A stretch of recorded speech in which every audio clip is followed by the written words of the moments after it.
Paz do Senhor, meus amados irmãos. Muito obrigado por vocês que estão aqui, começando a esse podcast nos acompanhando. Então, gente, estamos aqui hoje para um podcast que vai ser... Pode ser polêmico, Deus? Pode, ele disse que pode, né? Pode ser polêmico. Pessoas, meu nome é Diego. Eu me chamo Davidson, pessoal. Seja muito bem-vindo a essa mesa, esse lugar tão agradável e bacana. E hoje, Diego, eu sei que o pessoal já tá lendo, mas fala pra gente, qual é o tema de hoje? Hoje o nosso tema a gente vai falar sobre o narcisismo e as relações tóxicas e abusivas. Olha que tema de peso. Pesado. É muito pesado. E a gente tá com um convidado que é um convidado grandíssimo na área que tem total autoridade para falar sobre o assunto. Se apresente, por favor. Ô, gente, que coisa boa estar aqui, né? Massa. Muito prazer, gente. Você que tá vendo aí a gente, meu nome é Yuri Maranhão. Desde 2017 eu venho trabalhando nessa perspectiva, auxiliando pessoas a lidarem com relações com narcisistas, relações tóxicas, abusivas e especialmente mulheres, que é um público que é muito afetado nessa vertente. Então, muito prazer, sou cristão, Amém. Glória a Deus.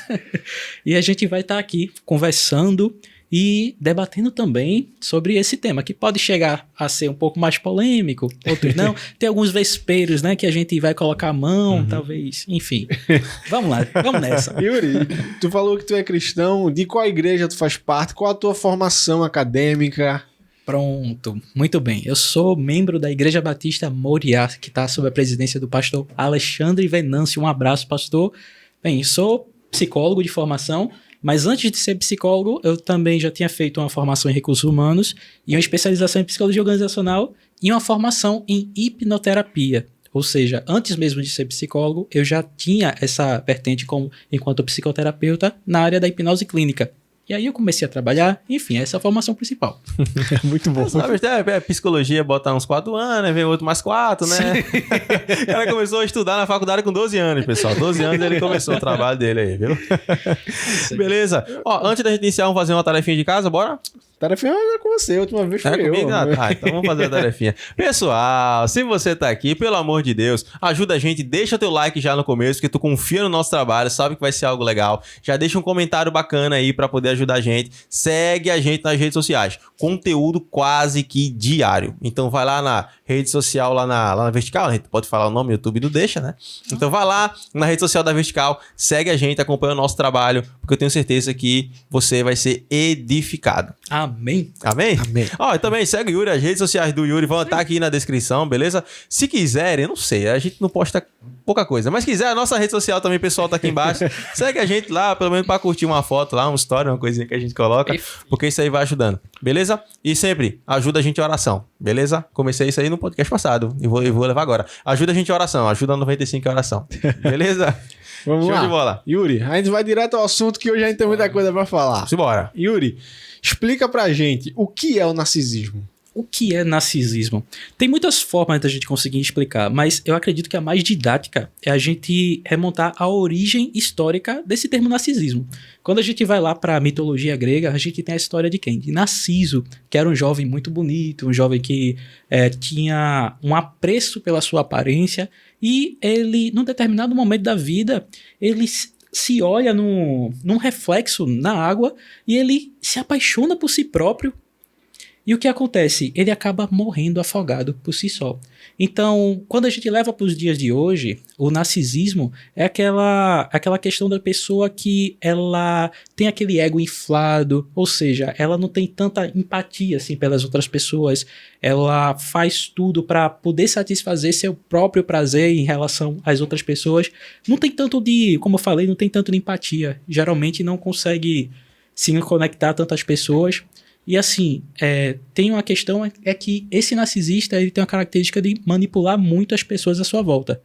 E embora as pessoas da sociedade, todo mundo veja ele como uma pessoa que, normalmente é uma pessoa que chama atenção, uma pessoa que, poxa, é alguém admirável, alguém... Mas quem tá lá perto desse narcisista, às vezes é um filho, às vezes é uma mulher, é que sabe quem ele realmente é. Sabe o quão mal ele é. Cara, isso pode ser perigosíssimo, né? Demais. Cara, isso pode ser muito perigoso. É que tu fala e vai vindo aqui algumas séries, alguns filmes na cabeça que a gente vai tentando lembrar, mas daqui pra frente, daqui a pouco a gente comenta já uma coisa. Eu já queria perguntar uma coisa, não tá aqui no roteiro, mas algumas pessoas podem confundir, porque quando eu disse que vamos gravar com um cara, falar sobre narcisismo, surgiu uma dúvida da galera. Uma dúvida assim. As pessoas estavam confundindo narcisismo, ou não confundindo, vai saber, o narcisismo com o nazismo. Eita! Tem alguma relação ou só são as palavras que são parecidas mesmo? Não, as palavras são parecidas, mas se a gente for tentar analisar a figura história do próprio YouTube, deixa eu falar o nome dele. Pode, eu não sei quem é, mas pode. O Hitler. Ah, o bicho lá do bigode. Narcisista, né? Claro. Uhum. Enfim, era a pessoa que tinha um ego lá em cima, inflado, manipulava, tinha um poder de persuasão enorme com as palavras. Isso é uma característica muito comum dos narcisistas, que eles geralmente são muito bem articulados, ou seja, pessoas que têm uma conversa muito fácil. Enfim, mas não tem nada a ver, não. É, outra coisa. Beleza, pessoal, não tem nada a ver, não. Então, se você achou que a gente ia falar sobre Segunda Guerra, esse negócio, não, é outro assunto aqui. É para outro dia. Mas não se frustre, não. Continue aqui, porque, pelo que a introdução que o Yuri já deu, o narcisismo vai ser algo muito interessante da gente poder falar. Perfeito. Beleza? Vamos lá, Diego. Vamos andando. Continua aí. Vamos embora. Seguindo um pouco aqui o nosso roteiro, vamos lá. Agora que a gente consegue entender e compreender o que é um narcisista, eu queria entender, assim, quais são os perfis desses narcisistas e como eles são identificados na sociedade. Pronto, perfeito. Quando a gente para pensar em perfis, se a gente for conseguir estabelecer alguns tipos, a gente consegue estabelecer em cinco principais, como é que eu posso dizer, tipo de narcisista? Vamos lá. Primeiramente, a gente tem um narcisista aparente, que é muito fácil. Ele sempre é a pessoa extrovertida, ele quer a atenção de todo mundo, ele fala bem, é a pessoa que é sempre muito valorizada. Como eu falei, só as pessoas próximas mesmo que sofrem. Tem a questão do narcisista que ele é mais oculto, que ele tem uma característica mais introspectiva, que normalmente ele gosta de chamar a atenção para si, mas não importa se é uma atenção positiva ou negativa. Sabe aquela pessoa que, poxa, tem alguma coisa acontecendo, mas eu vou fingir que estou doente, vou fazer alguma coisa, vai se vitimizar para trazer essa atenção para ela. Tem também o narcisista antagônico. O que é isso? Antagonismo é a questão da questão de rivalidade. Geralmente ele escolhe um alvo, escolhe uma pessoa e tem muito no ambiente de trabalho. Aquela pessoa que arma aquilo, puxa o tapete das outras. Complicadíssimo. E tem um tipo de narcisista que é o comunitário. Estranho o nome, né? Comunitário? Comunitário. E ele, para mim, é um dos mais perigosos. Por quê? É uma pessoa que tem um discurso muito fácil de comprar. Uma pessoa que, normalmente, ela pode ter uma moral muito... Não, porque é o bom costume, eu não sei o quê. E você vê que é aquela pessoa que... esbanja a generosidade, quer mostrar para todo mundo, eu sou uma pessoa que é espiritualizada, que, enfim, a gente pode ver isso muito em classes políticas, às vezes na própria igreja também. E por último tem o narcisista maligno, que como o próprio nome diz, pesadinho, né? Misericórdia. Narcisista maligno, que ele mente, que ele trapaceia, que ele é violento, tanto fisicamente quanto através de palavras. Então, se há um desse perto da sua vida, você provavelmente está sofrendo. Ele vai dar um jeito de te diminuir, de te fazer se sentir mal. É algo muito, muito raro. Muito raro não, muito difícil de se lidar. Porque assim, tem um ponto específico que a questão do narcisismo tem em volta a ele a questão do transtorno de personalidade narcisista. Aí você pode me perguntar, poxa, Yuri, então toda pessoa que ela tem esse comportamento de narcisismo, ela tem esse diagnóstico? Não necessariamente. Não necessariamente, porque assim, o nosso ambiente ele pode moldar muito nossos comportamentos. E cada experiência que a gente vai tendo na nossa vida vai ensinando a gente como lidar com certas situações. Os relacionamentos, aonde a gente se coloca, a questão de como a gente lida com o trabalho. Então, muitos comportamentos narcisistas podem ser aprendidos também, que se envolve bastante com os comportamentos abusivos, tóxicos, enfim. E é interessante a gente saber que a questão do transtorno é um pouquinho diferente da questão de manifestar o comportamento. Porque, de certa forma, todo mundo tem um narciso dentro de si. Que em determinado momento ele aparece. Vai, Diego, vai. Vai. Mas Ó, tem, assim, a palavra maligno, ela é muito Isso. pesada. Mais um exemplo, assim, desse tipo, tem um que ele é mais perigoso socialmente falando, ou todos eles têm, assim, todos eles são complicados de lidar? Olha, todos são complicados de ligar porque eles sempre vão infligir algum sofrimento a quem está próximo a eles. Por exemplo, a minha atuação profissional é vinculada a principalmente mulheres que sofreram com narcisismo, relações abusivas. E a questão é, não tem um mais perigoso. O narcisista por si só, ele é perigoso. Ele geralmente, vamos lá, quando tem essa questão de um relacionamento, ele até entende que ele tá fazendo mal, mas ele não busca uma ajuda para melhorar. É muito complicado, é muito difícil o narcisista dizer, tá bom, eu tenho esse comportamento, eu tô fazendo mal às pessoas que eu amo, então eu vou mudar. Puxa, de forma alguma, ele não admite o erro, sabe? É o tipo de pessoa que você mostra, olha aqui, ó, teu telefone, aqui, ó, teus erros, tu fez tudo isso. Aí ele, não, fiz não, isso é coisa da tua cabeça, invenção. Assim. É como se a responsabilidade fosse do outro. Isso é coisa da tua cabeça, eu sou normal. Ele entende isso como eu sou o cara, eu sou normal. É isso aí? Isso. O que meus pacientes mais ouviram na vida é, olha, você é doido, isso é coisa da sua cabeça. Oxi. E é complicado demais. E assim, tem uma questão, já que eu toquei nesse ponto, eu vou fazer um adendo sobre isso, que é o seguinte, a mulher, principalmente quando ela passa por uma relação e passa muito tempo cedendo, sofrendo, tem um momento que acontece o seguinte, ela, meu Deus, então eu preciso desmascarar esse homem. Eu não aguento mais lidar com esse homem. Então, ela busca alguém para falar, mas a rede de apoio que esse narcisista construiu, o que as pessoas compraram que ele é socialmente, é uma defesa para ele. Porque a mulher chega assim, olha, eu tô sofrendo na mão dele, tá complicado. Aí a pessoa fala assim, eu conheço fulano, Nossa. Você que tá inventando. Porque ele já criou toda uma cena, né, que fortalece ele. Uma rede de apoio, que é uma coisa que ele não permite que a companheira, normalmente, eu falo mulher, gente, porque é 90% do meu público. Eu tenho 2 pacientes homens só. Só 2. E como ele tem essa questão do controle, do isolar, geralmente a mulher ela se afasta da família, se afasta dos amigos, se afasta de experiências que ela pode ter com outras pessoas, enfim, ela fica cada vez mais isolada, cada vez mais reclusa. Então, a única fonte de recurso é o narcisista. Aí acontece o quê? Para onde é que ela vai correr? Para onde que ela vai? Não tem para onde ir. E mais para frente a gente pode ir falando, a gente vai falar sobre essas estratégias, porque tudo tem jeito. Só para entender, todo narcisismo, ele tem você como o centro ou ele pode ter outra pessoa como centro, alguma outra coisa? O narcisismo, ele tem essa íntima relação com em si próprio. Você é o centro. Por exemplo, você pode... Vamos lá, uma pessoa está numa festa, enfim... E tem alguém que não é o principal dessa festa, mas ele vai querer chamar a atenção de todo mundo para que, poxa, quando lembrarem dessa festa, vão lembrar de mim. Tá entendendo? Ele quer ser o protagonista. Por exemplo, uma coisa muito comum. Tá no casamento, quem é que vai de branco? A noiva. Por que uma outra mulher vai? E com um vestido mais bonito, às vezes. Olha a bronca.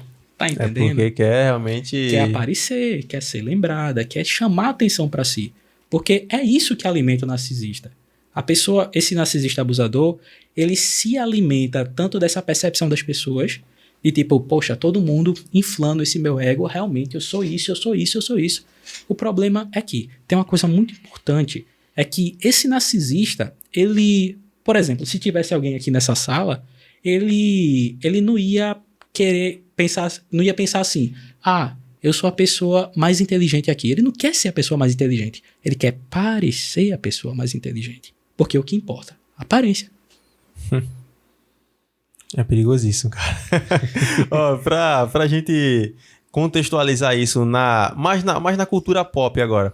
Tu tem algum exemplo, alguma figura de uma série ou de um filme, de um personagem que seja narcisista, pra galera conseguir materializar mais na cabeça? Vamos lá. Tem um que é perfeito. Vocês já viram aquela série You? You? Inclusive, terminei ontem. Chegou novos episódios, né? Sim, sim. O mundo gira em volta daquele homem. Ele chega pra mulher e... Nossa, ela falou isso aqui. Então isso aqui quer dizer... ela... Enfim, ela tá tentando me seduzir. Então, eu vou jogar o jogo dela. Enfim. É tudo pra ele, né? É tudo ele. E é muito comum a gente ver isso por exemplo, em questão mais de artistas também, que às vezes são tão snob com o pessoal. Tipo, o pessoal que trata mal o pessoal nos próprios shows, enfim. Uhum. É muito chato esse negócio. Muito chato. Ó, teve um vídeo que tu postou agora recentemente que me chamou muita atenção, porque é de uma série que eu gosto muito, né? Acho que é a melhor série de super-heróis do momento. É violenta. É mais 18, viu, pessoal? Então tem criança assistindo a gente aí, não assista não, que o bicho pega lá. Que é o do The Boys, né? Uhum. No vídeo lá que você mostrou, tem a figura do Capitão Pátria. Isso. O Capitão Pátria, ele é um narcisista? Oxe, mas da marca maior. Tem até um momento na série que ele fala, ele olha pra todo mundo e diz: mas eu sou muito melhor que vocês. Eu sou muito mais inteligente, eu sou mais forte, não sei o que. Enfim. Aí, nesse mesmo vídeo, eu faço essa relação de...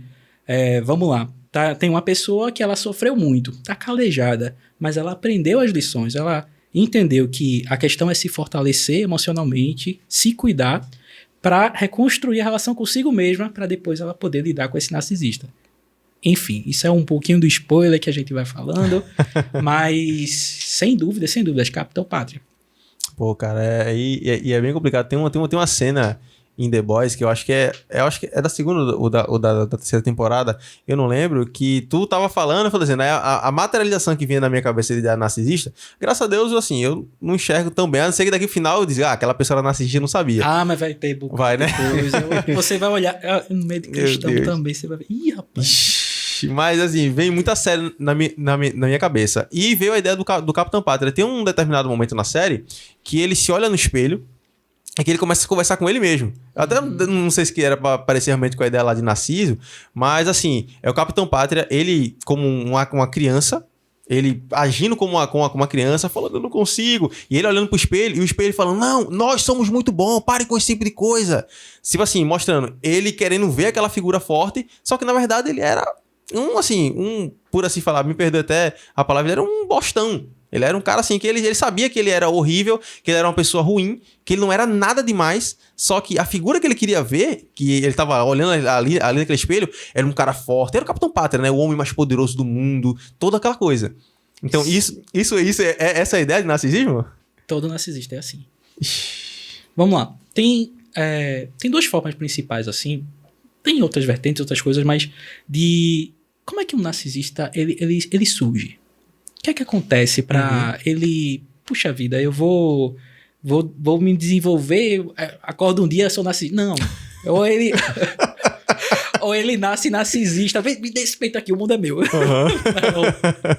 Mas veja, essa cena é bem importante porque, assim, a gente sabe que a gente vem passando por diversas fases do nosso desenvolvimento. E você sabe também que a infância é uma fase primordial. É uma fase que a gente precisa estabelecer ligações saudáveis com nossos pais, com as pessoas à nossa volta. E quando tem essa questão do narcisista, vê só, uma coisa que pode ocasionar o desenvolvimento desse transtorno é que, quando ele é criança, ele pode passar por uma situação no qual ele não consiga suportar. É a situação de que ele cria um personagem para si e se apega a isso. Às vezes, quando a gente para pensar, vamos lá, uma criança, ela tá passando por uma situação muito difícil, ela passa a desenvolver um comportamento agressivo com as outras crianças e ela se empodera. Opa, peraí, isso aqui eu sei fazer. Eu sou forte. E ela vai crescendo com essa mentalidade. Ou seja, eu sou a minha prioridade. Mas isso é tudo intuito, um movimento que a cabeça faz para proteger aquela criança que não sabia lidar com aquela situação. A outra forma desse narcisista ele se desenvolver é com uma mãe que mima muito. Uma mãe que tem um filho e trata ele como se fosse o príncipe das regalias. Tem mãe que rivaliza com as namoradas. Ah, meu filho, não sei o quê, vai pra casa dela, Enfim, aí esse menino, geralmente a mãe, enfim, é uma cadeia de problemas às vezes que dá, né? E chega. Mas ela vai e cuida desse menino como se fosse um príncipe, como se fosse um ser de outro mundo que merece todo cuidado. Aliás, cuidado merece, né? Mas toda a energia dela. E ele vai crescendo, mimado. Não, o mundo é meu mesmo. E a gente vê isso, poxa, no Instagram, quanta futilidade, quanta coisa, o pessoal desdenhando de coisas que são importantes. Enfim, essas são duas formas. Primeiramente, na infância, para criar um personagem para lidar com uma situação muito complicada que ele não consegue lidar. E a segunda, por causa do desenvolvimento de tanto mimar ele, de tanto ele acreditar. Mas esse segundo é por uma construção mesmo. Reforço. Não, você é o melhor, você é... Enfim, é essa a receita de bolo. Receita do bolo do narcisismo. Caramba. Diego, antes da gente entrar ali na outra pergunta, eu quero fazer agora uma questão que eu não seria nem bom eu mexer nisso.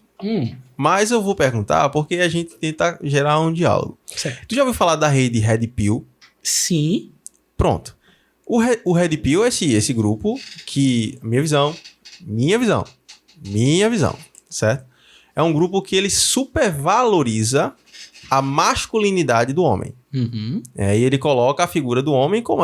Eles ficam definindo, né? O sigma, o alfa, todas essas histórias. Esse movimento Red Pill, ele se torna perigoso porque ele poderia entrar, de alguma forma, nessa receita do bolo do narcisismo e só cooperar para o crescimento deles no meio da sociedade? Olha, pode, porque quando a gente tem uma cultura que vai exaltar um grupo específico, e às vezes esse exaltar é em detrimento de outros, a gente tem uma receita para que, poxa, eu sou melhor que você. Mas assim, isso, né? Mas vamos lá. Quando a gente trata esse ponto, tem um negócio muito importante, que é assim, deixa eu fazer uma pergunta aqui, eu sou entrevistado, mas vou fazer uma pergunta. À vontade. Uma provocação. Tem algo que a gente pode aprender com o narcisista? Eu acho que tem, né? A Bíblia manda reter o que é bom, né? Então deve ter alguma coisa que a gente pode aprender. O narcisista, ele é especialista em se priorizar. E muitas vezes a gente não é a prioridade da nossa vida. Claro que a gente é cristão, enfim, a gente pensa, não, minha prioridade é Deus está em primeiro lugar. Mas aqui no mundo natural, é necessário que nós sejamos nossa própria prioridade. Sim. Por quê? Tem um negócio de... Uma instrução que a gente tem quando a gente viaja de avião, que é o seguinte: se tiver uma turbulência, cair as máscaras, você vê que uma pessoa no seu lado, ela tá passando por uma dificuldade, a instrução é o seguinte: primeiro você se ajuda, depois ajuda o outro. Então, as pessoas não fazem esse movimento de se priorizar. Então, essa questão do se priorizar, do se valorizar, é claro que conscientemente a gente precisa... isso precisa estar bem fundamentado. O se priorizar é necessário. Porque assim, uma relação com o narcisista, principalmente, vou levar sempre para esse lado, porque é muita coisa que a gente vê. O problema tem muita mulher que ela reclama assim: poxa, ele não me valoriza, ele não quer me colocar como prioridade na vida dele. Ele tá certo. Yuri? Que isso? Que isso, Yuri? Como assim ele tá certo? O problema é que você colocou ele como prioridade da sua vida. No pedestal da sua vida, que era você pra estar, Deus primeiramente, mas você.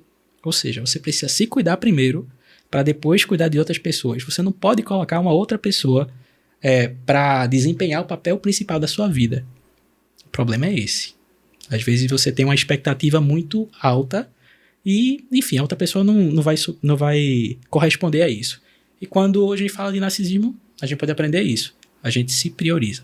Buscar se priorizar, buscar se valorizar. É claro que a diferença é que a gente vai fazer isso com coisas reais. Não apenas parecer que a gente é algo, que nem ele faz.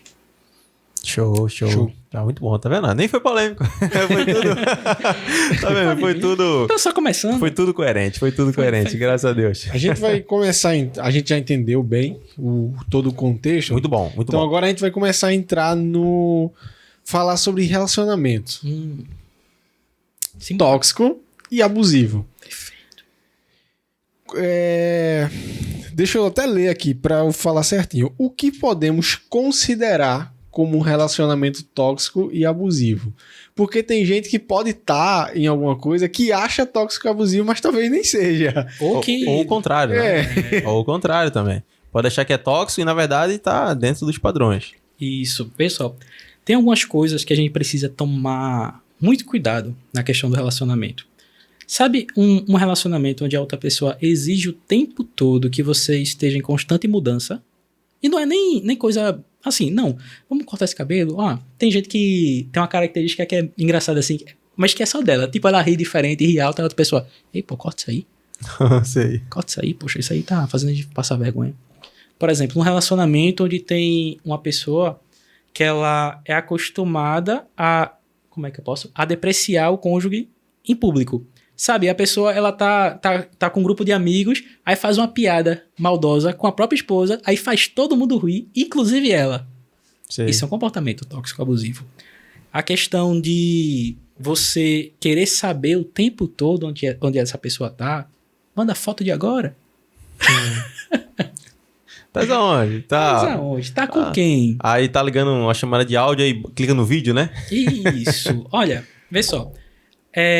Às vezes alguma pessoa, o pessoal diz assim, não, é porque quer me ver, quer não sei o quê. Mas vê só. Se essa pessoa ela tem esse controle, essa pessoa ela tá sabendo onde você tá, com quem você tá. Às vezes, quando você diz que vai pra algum lugar, ela vai saber até que horas você vai estar lá. E, olha, esse controle é essa parte aqui é um pouquinho chata. Que, assim, geralmente narcisistas e abusadores... A infidelidade tá um negócio muito associado também. E isso. Essa mulher que ele usa pra exercer o controle, geralmente não é a mulher que ele usa pra ter prazer. Então é muito comum que um narcisista ou uma pessoa que tá num relacionamento abusivo, tóxico, ele seja infiel, tenha mais de uma mulher. Nossa. Então é tipo, o cara que ele é tóxico, ele tem aquela mulher pra ter no controle dele, porém não necessariamente ela é a mulher que vai dar prazer a ele, que vai dar cuidado, carinho, não. É só pra ter no controle mesmo. A gente vê isso há bastante tempo na nossa sociedade. Por exemplo, o homem, ele... Vou levar sempre pro lado do homem. Né? Oxe, não tem falar. pau de correr, né? É que uma paciente minha diz, olha, não vai defender a raça não, viu?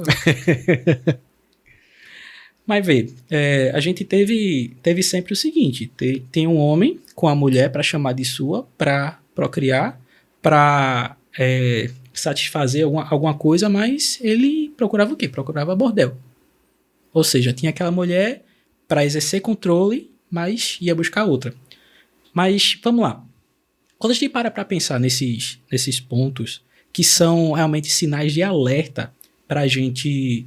Por exemplo, se você está vendo aqui a gente e você está iniciando um relacionamento, tem algumas coisas que você precisa prestar atenção.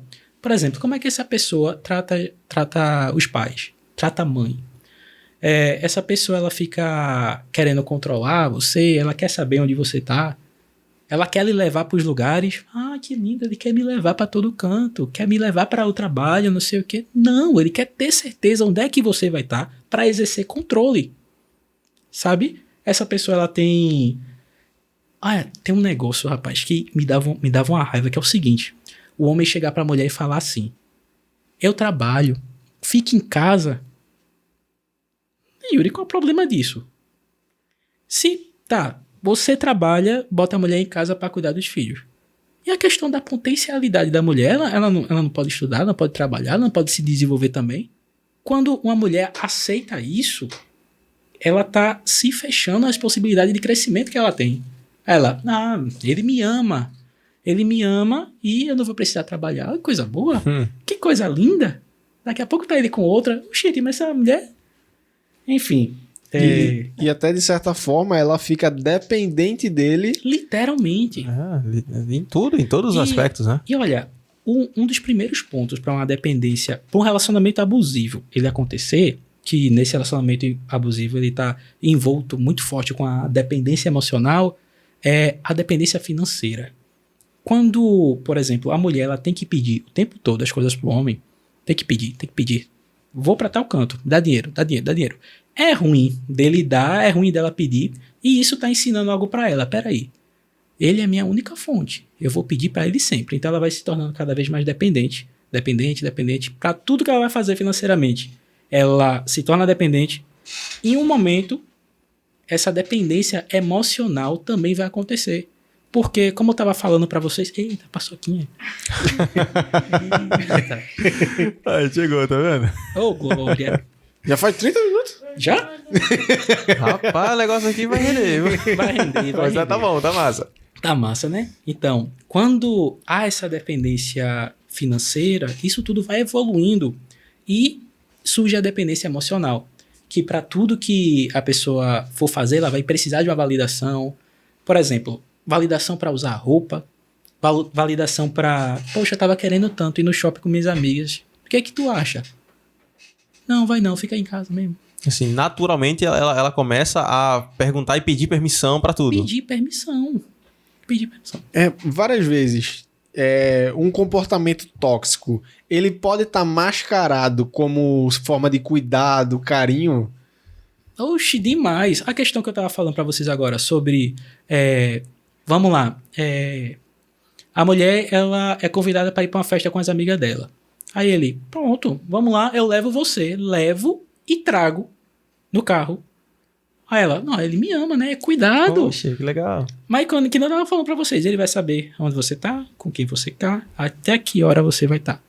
Então, essa questão do controle também, que eu falei, manda foto de agora, quer saber onde é que tá, com quem tá entendendo? E assim, tem um ciúme mesmo. Por muito tempo o pessoal considerou o ciúme como algo positivo. Nossa, ele me ama. Mas não, gente, ciúme é uma questão de possessividade. Ter o outro como posse, isso ainda é tabu. Não apenas no nosso meio, mas na sociedade total. A questão do ciúme. Quem tem ciúme... Como é? Quem não tem ciúme não ama. O pessoal fala. Todo mundo fala isso. Rapaz. Mas sei lá, é um negócio meio troncho, né? Mas enfim, há muitos comportamentos, muitas questões de, por exemplo, olha, essa tua amiga, ela parece que não é uma boa influência pra tu, não. Por que tu não se afasta? Aí ela, por quê? Aí ele vai usar o quê? A estratégia, que ele tem a lábia, né? Essa amiga. Em um momento eu acho que eu senti que ela tava olhando muito pra mim, não sei o quê. A mulher toma as dores. Porque uma coisa que acontece muito, essa mulher, ela tá tão acostumada a lidar não, tá tão dependente que até a forma que ela enxerga a realidade tá muito vinculada ao que ele acredita, porque ele moldou ela. Então é muito comum, tipo, o narcisista, fulano tem inveja de mim por causa do seu... Enfim, e a mulher comprar a briga do cara. Realmente, eu acredito, realmente tem inveja de tu. Mas é muito comum, é um negócio muito, muito pesado e que, assim, toda ação que a gente tem em relação a outra pessoa vai estar ensinando a gente e a outra pessoa como agir com a gente. Vamos lá, se tem um relacionamento e a pessoa tem a questão de, olha, eu não gostei disso aqui. Se você vai se posicionando, se alguém fala assim, vamos lá, olha, eu queria que tu fizesse isso, aí você, não, porque eu gosto disso, isso aqui é importante pra mim. Então, você está se posicionando, dizendo não. Esse não, de se fortalecer, de se priorizar, ele é pedagógico para você e para o outro. Para você está treinando, se posicionar, e para o outro opa, peraí. Aqui até o ponto onde eu posso ir para manipular. Tá entendendo? É bem interessante. Então, vamos ir prosseguindo aqui. Vamos então. lá, simbora. Só o homem é tóxico e abusivo? O que vocês acham? Rapaz, eu amo muito a minha esposa. Ela não é tóxica e abusiva, não. Se for pronto, eu vou fazer uma alta análise minha agora. Deixa eu ver. Não, é tanto eu quanto ela. A gente é bem de boa. Acho que nenhum de nós somos. Agora, não sei não.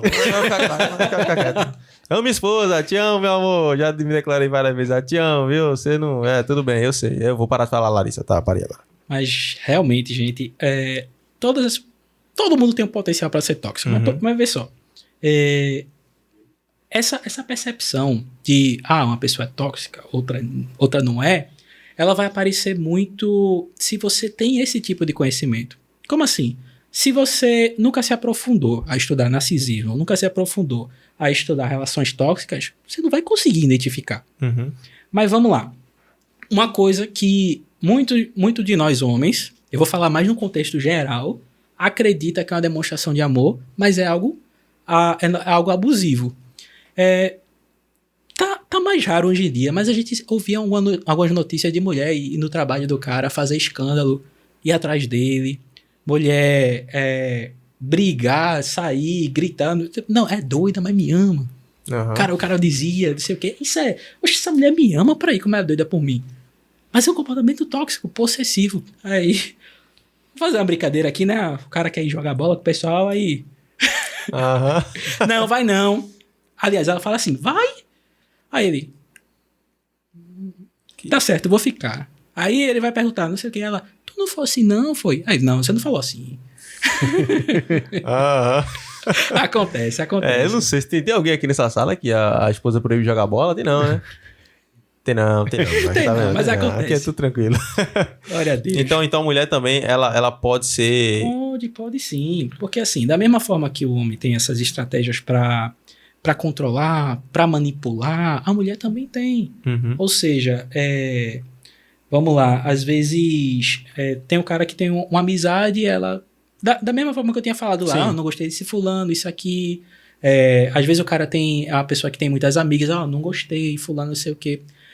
Essa relação tóxica, ela tem uma característica que é assim, que envolve tanto o narcisismo quanto essas relações abusivas. A pessoa sempre vai ter o intuito de querer controlar você e fechar você.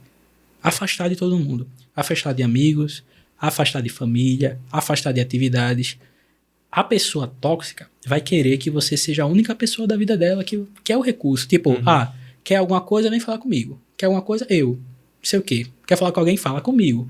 Quer abraço? Abraça eu. Ela quer ser a única fonte. Isso é muito comum. Muito comum. Às vezes pode acontecer tu falou que todo mundo pode ser tóxico.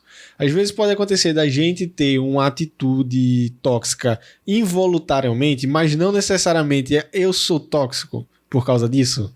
É uma ocasião, tipo assim, aconteceu. Porque assim, quando a gente fala tóxico, deixa eu fazer um panorama. Certo. São comportamentos. Então, geralmente a pessoa olha o comportamento, fulano é muito tóxico porque faz isso, isso, isso e isso. Mas às vezes a gente tem uma postura que a gente, poxa, eu tive esse comportamento aqui uma vez e tal, mas eu sou considerado, eu sou taxado como tóxico só porque eu fiz isso? Não, poxa. Eita, bati. Não é assim que funciona, porque, vamos lá, tem algum ser perfeito aqui, nessa sala? Só o Espírito Santo que tá aqui com a gente, só Jesus. Todo mundo aqui tem possibilidade de erro. Todo mundo aqui tá aprendendo. Vamos lá, todo mundo... Aliás, ninguém nasceu com um manual para fazer as coisas tudo certinho. Então, eu vou errar com minha esposa. Talvez eu erre com ele, contigo. Contigo também. É comum. Às vezes é involuntário. E também, até o ambiente onde a gente foi moldado, isso se relaciona muito também. Por exemplo, a gente... Como é que posso dizer? O pessoal mais antigo tinha uma cultura um pouquinho mais... Vamos levar pro lado assim, machista, não sei o quê, de fazer umas piadas assim, de tipo, não sei o quê, vai lavar a louça, mulher. Tipo, a gente vai replicar isso, mas tipo, não é algo que, eu fiz pra machucar, é algo que a gente aprendeu e saiu sem querer. Sim. Entendi.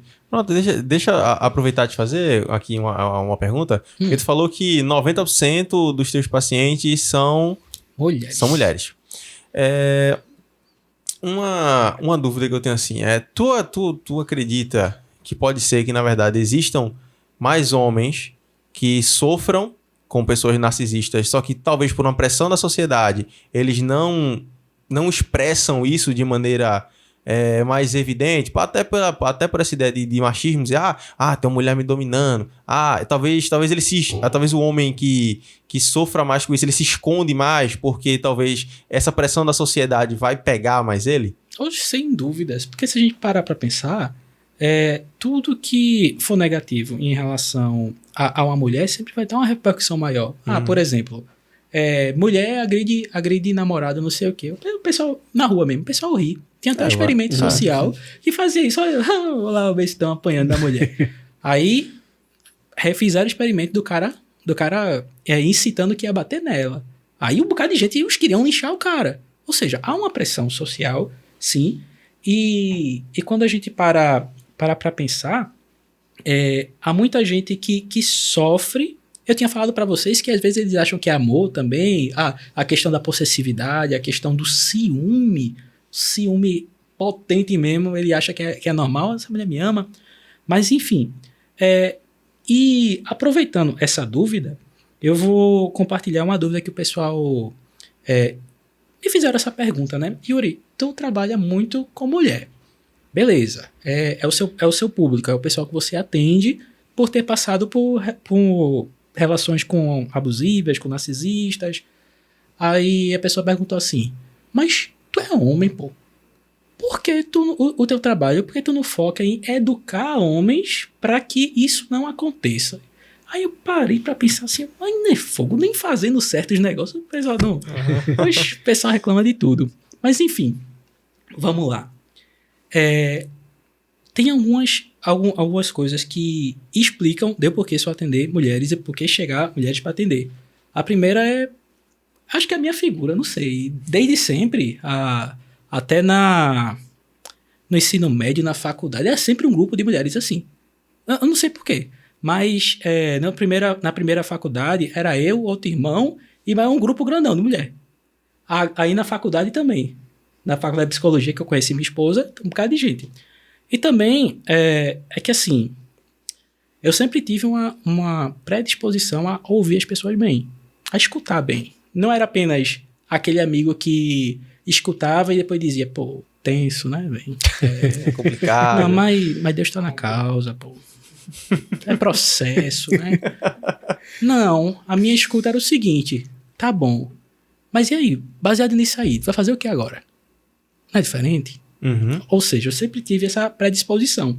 E outra coisa é o seguinte, geralmente, principalmente pro lado do narcisista, quando uma mulher ela tem uma relação com o narcisista, olha, grande parte dos casos, essa mulher também teve uma mãe narcisista.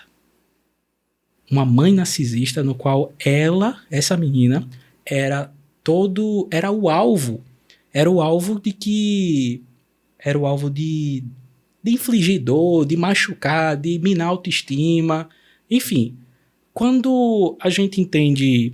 Vamos lá, na psicologia, a minha orientação psicoterapêutica é a junguiana.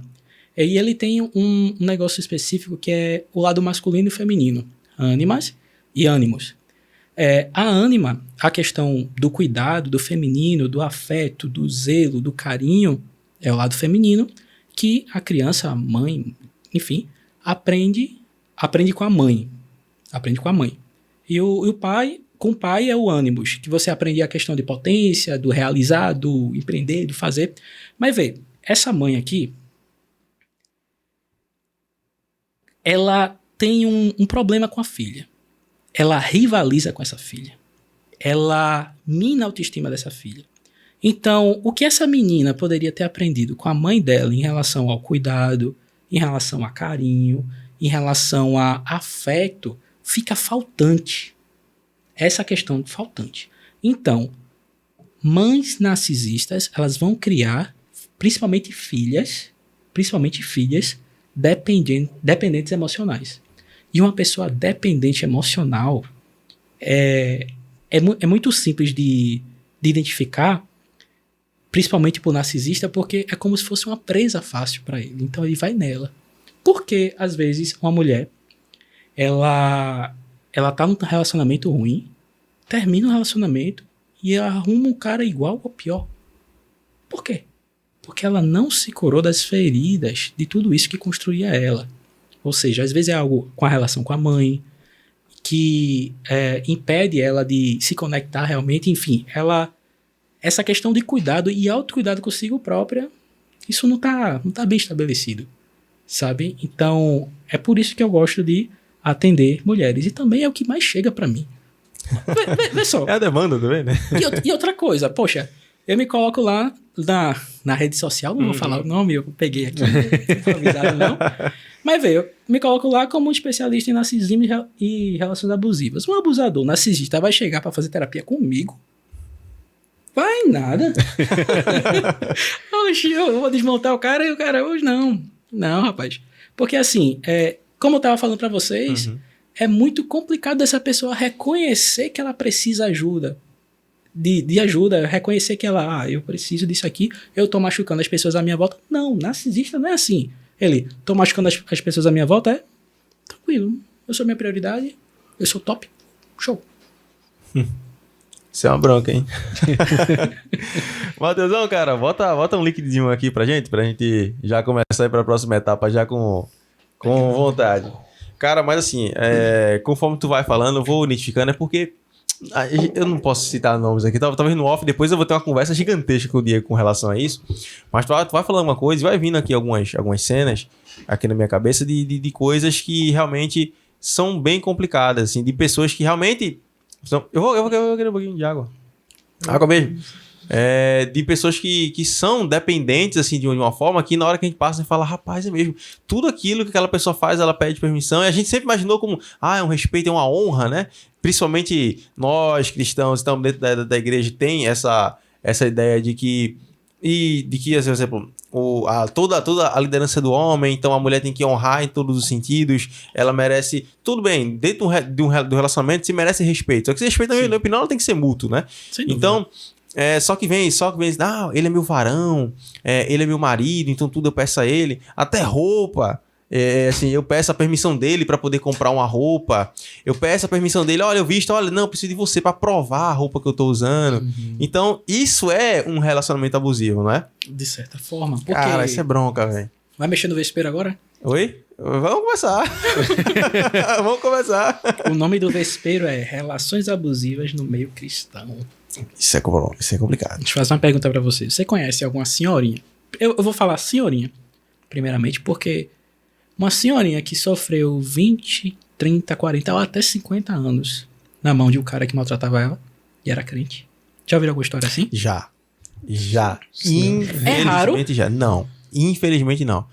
Veio um aqui na minha cabeça agora que eu, infelizmente, não posso trazer o exemplo. Eu acho que eu sei quem tá. Cara, mas é uma situação muito complicada. Muito complicada. Até... Ai, meu Deus do céu. Foi algo bem recente. Porque, assim, é complicado. Era um pastor. Não vou falar nome, não vou dizer de onde ele é. Mas era um pastor, que era o pastor da igreja. Tá? Só que se descobriu, né? Que esse pastor, ele mandava nudes para as irmãzinhas da igreja. E o que acontece? Uma das coisas que depois que se descobriu aquele escândalo todo, fechou a igreja, tal, aquela coisa, ele não assumiu a responsabilidade. Ele disse que eram as irmãzinhas que ficavam insinuando para ele. Só que esse dito pastor, ele era casado com uma irmã, com uma missionária. Mulher de Deus, cara. Mulher de Deus. E o que acontece? Eu não sei se por causa da pressão, das coisas como acontecia, começaram a ser mostradas outras coisas. E aparecendo uma coisa e aparecendo outra. Só que, cara, ele meio que obrigou ela. Falou assim, olha, a gente vai sair daqui, a gente vai para outro lugar e a gente vai reconstruir a nossa vida do zero. Como se nada tivesse acontecido. E você conseguia observar que ela porque tá acontecendo agora, inclusive isso, sendo pressionada por esse cara. Totalmente manipulada, né? Cara, e assim, ela precisa porque na teoria, como se, não, ela é a figura ele é o pastor, aí ela seria a pastora, ela não se denomina pastora, mas, por assim dizer, tá casada com o pastor, então alguns dizem que é pastora. Então, beleza. Ela aqui, então, ela tem que acompanhar ele, mesmo ele estando no erro, ela não comenta com relação a isso, ela não se expressa. Cara, eu imagino a agonia que ela tá passando com relação a isso. Oxi, demais. Cara, então, isso pega valendo, cara, porque ela realmente ela é uma mulher de Deus, cara. A mulher que tá... E nesse momento eu tenho certeza que ela deve estar sofrendo pra caramba, sabe? Sofrendo porque depois que apareceu isso, ele se mostrou um cara violento, ele se mostrou um cara opressor, ele não quis escutar ninguém, ele não quis conversa, ele não declarou o próprio erro, responsabilizou as irmãs da igreja que estavam se insinuando pra ele, por isso ele tava mandando nudes, mandando foto, mandando vídeo. E assim, eu fico muito triste, porque talvez se essa irmã ela deixar, né, esse pastor, tenho certeza que vão ter pessoas que vão criticar ela e vão dizer, mas não era pra você ter abandonado o seu varão. E é complicado também pra ela deixar. Até pra uma pessoa que ela não é do meio cristão, quando há um relacionamento. Vamos lá, você é casado, você também? Eu namoro. Namora. Quanto mais tempo você passa com uma pessoa, mais você vai sendo influenciado por ela. Uhum. Não tem pra onde correr. Eu, às vezes, tenho uns trejeitos de Aline, uns negócios que eu nem gostava, e eu fazia. Eu faço agora, né? E acontecia. E, enfim, imagina uma relação abusiva, onde tem uma pessoa que ela tem consciência que ela é mal, que ela é ruim pra essa outra pessoa. Então, você passa, vamos lá, 1 ano, você consegue moldar muito a pessoa. Porque você usa alguns mecanismos para que essa pessoa não faça as coisas que ela gosta. Porque uma relação abusiva você vai podando as pessoas. A pessoa, ela, vamos lá, tem aquela questão de cortar as asinhas, né? Quer ver as amigas. Não, queria estudar. Não, fica em casa, cuida dos filhos. Não, queria trabalhar. Não, eu sustento você. Imagina, e eu falei para vocês a questão da dependência emocional. Então, mesmo essa pessoa sendo o algoz dela, a pessoa que mais machuca ela é dependente emocional, dependente da validação. Às vezes ela implora por atenção, às vezes é migalha de afeto, migalha de amor. Então, se você se acostuma a estar nesse padrão, 1 ano, 2, 10, 20... Principalmente na igreja. Hoje em dia o pessoal não tá mais desaforado, tá separando, nem quer saber. Uhum. Mas isso do meio cristão, principalmente essa ideia de sujeição, claro, quando a gente vai entender a sujeição bíblica, a gente vê que é um negócio que dá muita liberdade pra mulher, enfim, é um negócio lindo. Tanto do esposo ser sujeito a ela, enfim, é um estudo muito bom. Mas quando a gente vê que essa sujeição, ela se torna algo tóxico, algo ruim, algo que machuca. Aquela sujeição cega de tipo, não, eu não posso fazer nada. Ele que manda. Ela vai se acostumando a isso. Então, quando a gente vê isso passar por muito tempo, essa pessoa quase não tem força mais. Tipo, toda a energia que ela teve colocada nesse relacionamento, ela não tem mais força para dizer assim, não aceito, eu não quero mais. Certa vez, uma paciente me perguntou o seguinte, Yuri, você trabalha com isso e você é cristão, né? Eu, sim, sou. Aí ela perguntou, tá certo, eu vejo muito que muitos casos, muitos problemas são abafados, colocados para debaixo do tapete, às vezes um pastor, ele mesmo a mulher sofrendo, apanhando, sendo maltratada de todas as formas possíveis, ele diz, segure, porque o casamento é um projeto de Deus, família é um projeto de Deus, não sei o quê. E a mulher tá lá sofrendo, apanhando, vai pra igreja com o olho roxo. Isso tá certo? Eu, não. Aí, qual seria a orientação? Ela denunciar o marido e o pastor. Não tem pra onde correr. É uma questão, assim, de uma conivência. Por exemplo, você sabe que algo tá acontecendo. E assim, relação tóxica abusiva e com narcisista, há um problema que é o seguinte, em determinado ponto, pode chegar a correr risco de vida. Uhum. Porque eu já tive pacientes e ciência de outras pessoas que já foram estranguladas, pessoas que sofreram agressão física. A agressão psicológica é a mais comum, claro, agora. Mas tem gente que quase já perdeu a vida. E o que a gente fala pra uma pessoa dessa? A gente diz, continua no evangelho, Deus tem um plano. Não, gente, pelo amor de Deus, essa pessoa precisa se salvar. Mas o problema é que, como eu estava falando, ela se acostumou a viver aquele modelo e ela não tem mais força para sair. Aí, pra sair, aí precisa de uma orientação. Ela precisa entender, tá, esse comportamento aqui é ruim. Ela precisa de orientação de um psicólogo, um terapeuta. Ela precisa de orientação jurídica para dizer para ela que na lei dos homens também, na lei de Deus, isso aqui tá errado. É crime. Então, esse é o problema dessa questão. Porque no meio cristão as coisas, poxa, é tudo muito abafado, gente.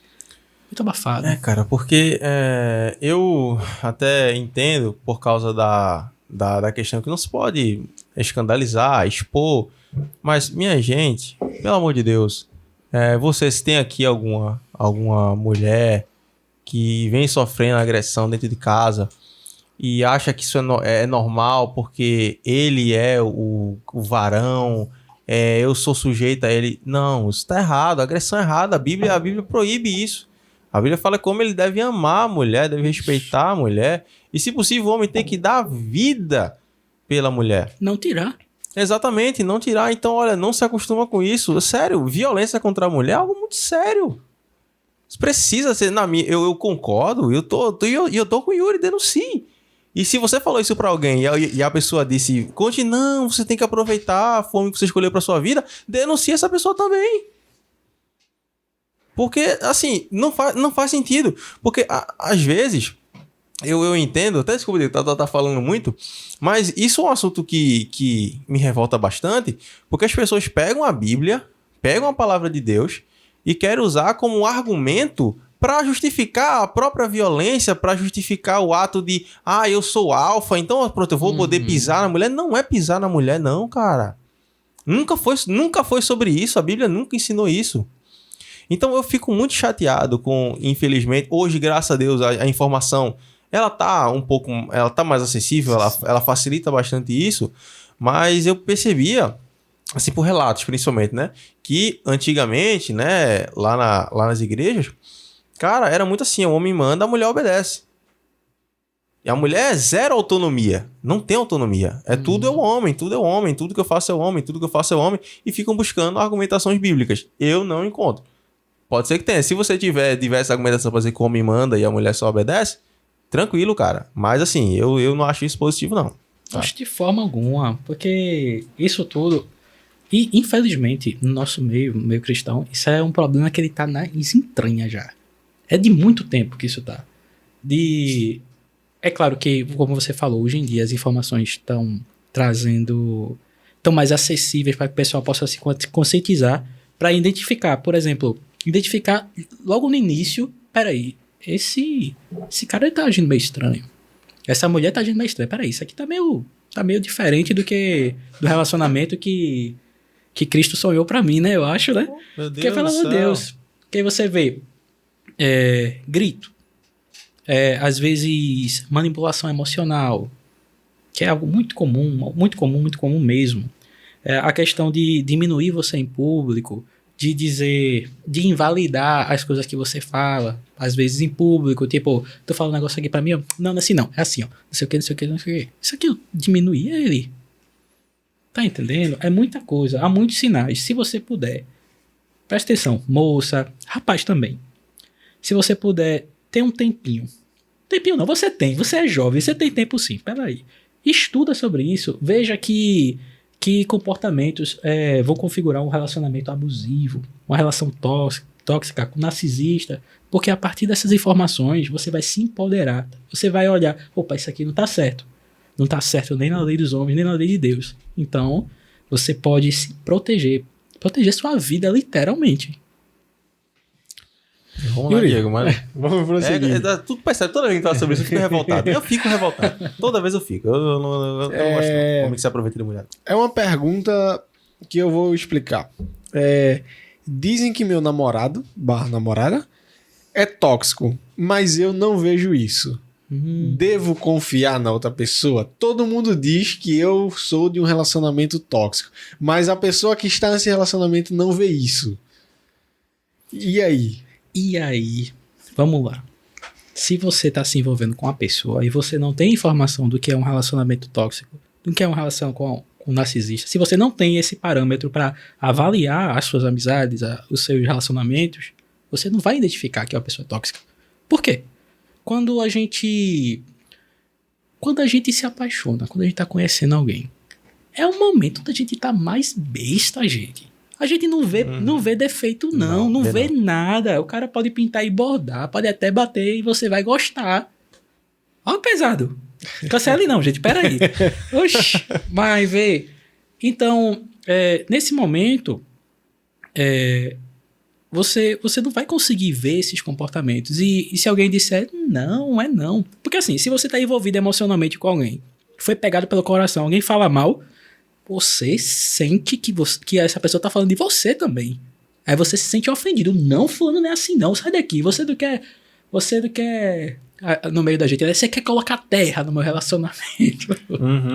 Tá entendendo? Então, esse tipo de comportamento, de relação, esses temas, eles precisam ser trabalhados na sociedade, na igreja, para que todo mundo possa entender que tipo de comportamento a gente precisa evitar. E porque, assim, há comportamentos tóxicos na gente também, a gente estava falando sobre isso, tem algumas coisas que a gente faz e a gente precisa se policiar para não fazer mais. Por exemplo, a questão de... que é algo muito comum, a gente tirar onda com as pessoas que a gente gosta. Às vezes a nossa mulher, enfim, um amigo, diminuir a pessoa em público e fazer todo mundo rir. Isso é um comportamento tóxico, que machuca a pessoa. Mas naquele momento ali não parece tóxico. Mas quando a gente para pra pensar, peraí, poxa, eu diminuí uma pessoa que é importante pra mim gratuitamente, desse jeito. Eu maltratei, falei mal. Pra quê? Então, estude esse negócio. Estude narcisismo, estude relações tóxicas. Vá lá no meu perfil. Pode ir, tá aqui na descrição, hein? É só ir lá. Sai lá. Porque é necessário. Vai salvar sua vida, seu relacionamento, sua paz e sua saúde emocional. Yuri, eu comecei a perceber que eu posso estar num relacionamento tóxico. Uhum. A quem é que eu conto? A quem é que eu vou conversar? Que eu vou me abrir, vou contar mais detalhes, mais a fundo? A quem é que eu posso procurar? Pronto, você chegou num tema muito interessante, que é a questão da rede de apoio. Rede de apoio são pessoas que a gente pode confiar em determinadas situações. Por exemplo, tive um problema aqui com a minha esposa, mas a minha esposa é amiga, vocês são amigos dela. Eu vou falar pra vocês o problema que eu tive? Não faz sentido. Então, você busca uma pessoa que ela não esteja muito, muito relacionada. O mais próximo, o mais certinho mesmo, é você buscar um terapeuta e buscar também... Ela vai parar, ela para. Foi que eu bati aqui. Você busca um terapeuta, busca ajuda jurídica também. É necessário saber. Porque assim, de um tempo pra cá, por exemplo, a Lei Maria da Penha, ela evoluiu bastante. A questão de você difamar, de você diminuir em público, de você usar a sua palavra para fazer a mulher se sentir desconfortável em público, fazer se sentir mal, isso já é crime perante a lei. Já é crime. Então, é necessário buscar informação e, em relação a essa rede de apoio, buscar pessoas que você confie, mas que não estejam tão dentro da situação. Porque assim, poxa, se você fala para um amigo da pessoa, não, mas fulano não é assim não, poxa, dá uma chance para fulano, pô, não sei o quê. Por exemplo, porque um psicólogo ele não pode ser amigo de um paciente? Porque ele tem um envolvimento emocional. Então, você precisa buscar pessoas neutras. Aí você pode buscar um profissional, um advogado, e fazer por si só essa pesquisa. Peraí, isso aqui. Eita, tá batendo tudinho. Eita, pelo amor de Deus. Narcisista, tá batendo as características. Meu Deus, o que é que eu faço? Aí você busca alguém que realmente pode te ajudar. Uhum. Ô Yuri, uma dúvida. Quando uma pessoa te procura, exemplo, tem alguma sessão que você chama o cônjuge junto ou é sempre só com aquela pessoa? Nesse caso, não. Nesse caso, geralmente quando a gente tá lidando com uma relação com um narcisista, essa pessoa, ela não dá o braço a torcer para dizer que ela tá errada, que ela precisa de terapia. Não. De forma alguma. Essa pessoa ela não é participante. Às vezes, a pessoa que é narcisista até paga a sessão pra pessoa ir. Que ela diz assim, sério? Ela diz assim, olha, fulano tá precisando lidar com os problemas de autoestima, não sei o que, não sei o que, não sei o que. Paga. Mas aí, ele não participa não. Não participa não. Porque ele não acredita que ele precise de ajuda. Mas, às vezes, quando ele paga assim, até ele pensa com certeza que é um problema com a outra pessoa, né? Isso, A autoestima, é dela esse tá, ponto. a autoestima dela tá baixa, então ela precisa de uma ajuda. Não, eu vou fazer terapia pra quê? Poxa, eu tô bem, tô bonito. E quando o cara entra na academia mesmo?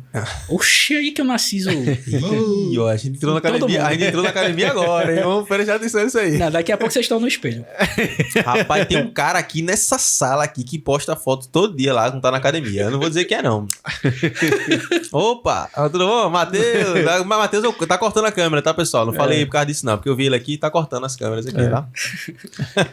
Mas Ó, deixa só eu. Pode? Tem um exemplo que tava me vindo na cabeça agora quando tu tava dizendo. E só pra ver se ele faz sentido. Quando, assim, tu falou sobre terapeuta, procurar uma pessoa neutra. Em termos de igreja, uma pessoa, ela poderia buscar ajuda do pastor dela? Pedir um conselho, pedir uma orientação? Principalmente quando o casal é da igreja, né? Por exemplo, são 2 membros da igreja. Só que tá sentindo que tá tendo um problema e ela vai conversar com o pastor sobre isso. Tu orienta? eu oriento sim. Por quê? Embora todos nós a gente precisa amar nosso pastor, mas não é uma relação tão direta o tempo todo. Ele é uma pessoa neutra que vai ver a situação e, dependendo da orientação que esse pastor der, aí vale a pena. Por exemplo, se for um pastor do jeito que eu tava falando aqui agora há pouco, sai pra nada. É verdade. Vai dizer, não segure. Não, ele é assim, não. É o que Deus deu, mesmo sofrendo, é a sua cruz, tem que carregar. Misericórdia. Oxi, e é comum demais, isso que dá raiva, velho. Isso dá muita raiva. Mas, assim, bom mesmo é um terapeuta. Bacana. Terapeuta e ajuda jurídica também. Yuri, quando geralmente alguma mulher pode ir pra uma terapia, tudinho, ela chega em casa e o marido pergunta como foi a terapia, o que conversou, o que foi abordado. É aconselhável que a pessoa conte? De forma alguma. Se fosse pra ele saber, ele tava lá.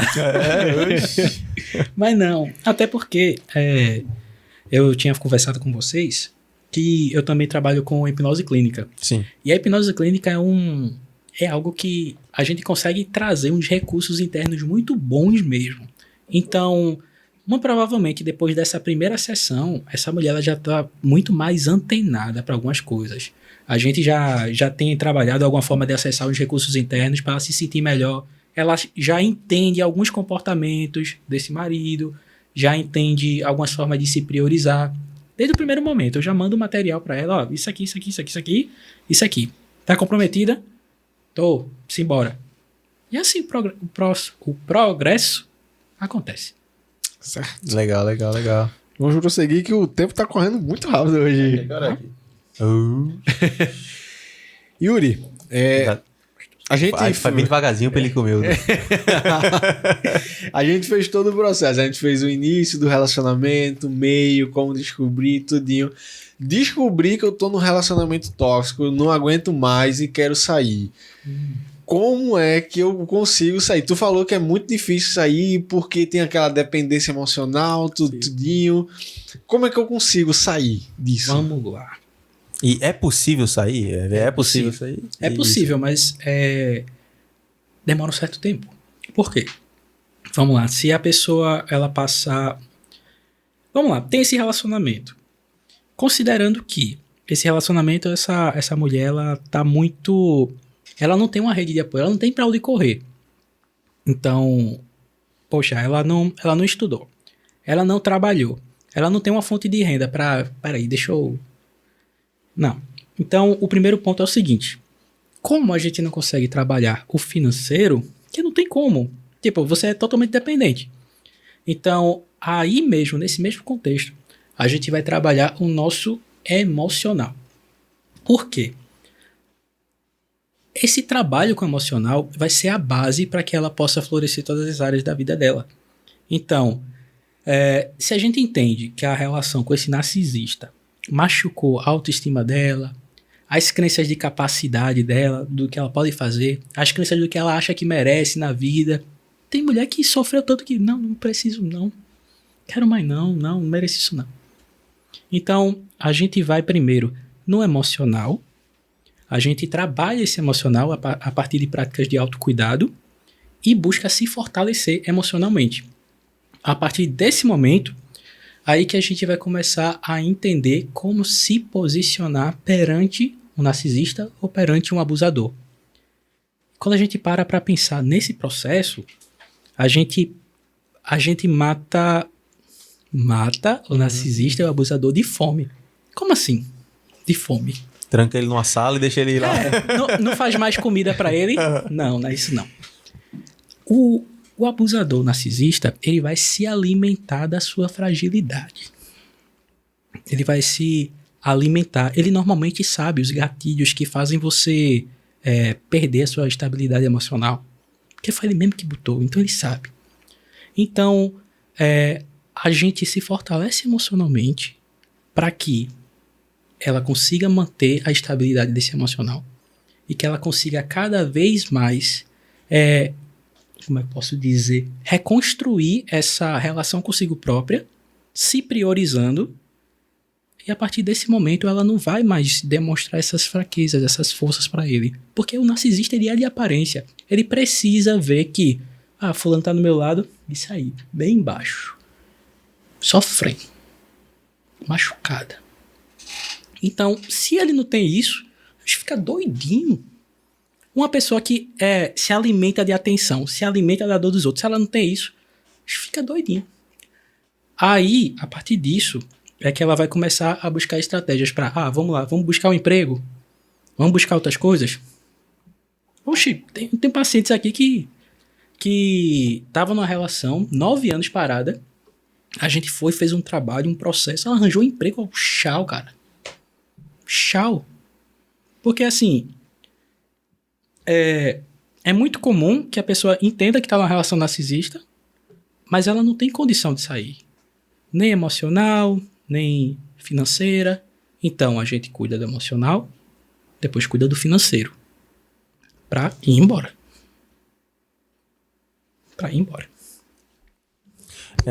Yuri, nesse processo que podemos dizer assim, o narcisista ele é identificado por alguém. Um exemplo, vamos dizer que ele realmente, o narcisista ele sempre quer ser o protagonista do ambiente, ele quer se mostrar. Quando ele encontra uma outra pessoa em um determinado lugar, agora vamos falar um exemplo sobre um aspecto de trabalho, beleza? Contextualizando. Eu sou narcisista, então no meu trabalho, eu acredito, eu nunca erro. Eu sou o protagonista daquele ambiente, eu gosto de oprimir as pessoas. Só que surgiu uma pessoa lá que está começando a ter um certo destaque, está tirando esse meu protagonismo. Qual é o sistema de defesa desse narcisista contra essa pessoa em emergente ascensão, por assim dizer? Ele vai derrubar essa pessoa. Não tem pra onde correr. Geralmente o narcisista... Vamos lá, quando a gente está numa empresa, a gente entende que quem está perto é a pessoa que mais sabe como é que ele é. Beleza. Mas as outras pessoas olham, as outras pessoas admiram, que o narcisista, tipo, ele sabe quem babar. Esse termo, né? Sim. Enfim, ele sabe usar as palavras.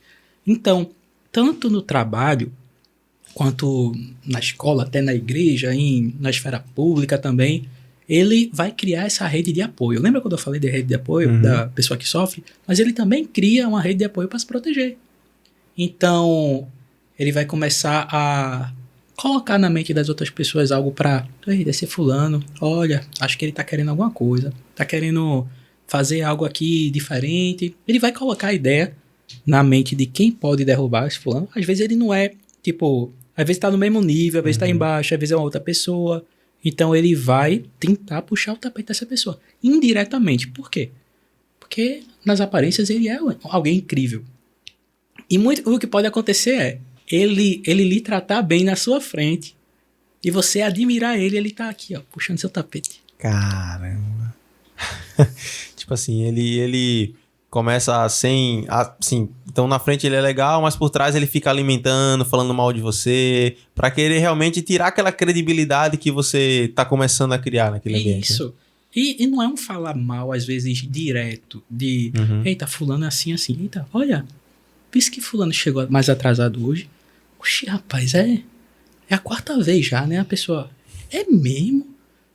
Enfim, eu vou prestar mais atenção. Aí ele vai, veneno. Ui! Deu até efeito. Rapaz, mas é um cara perigoso. Tu vai falando e vai vindo coisas aqui na cabeça que tu vai pensando, né? Mas aí é complicado. Vamos lá, Diego. Vamos dar seguimento aí. Vamos lá, Yuri. Aí...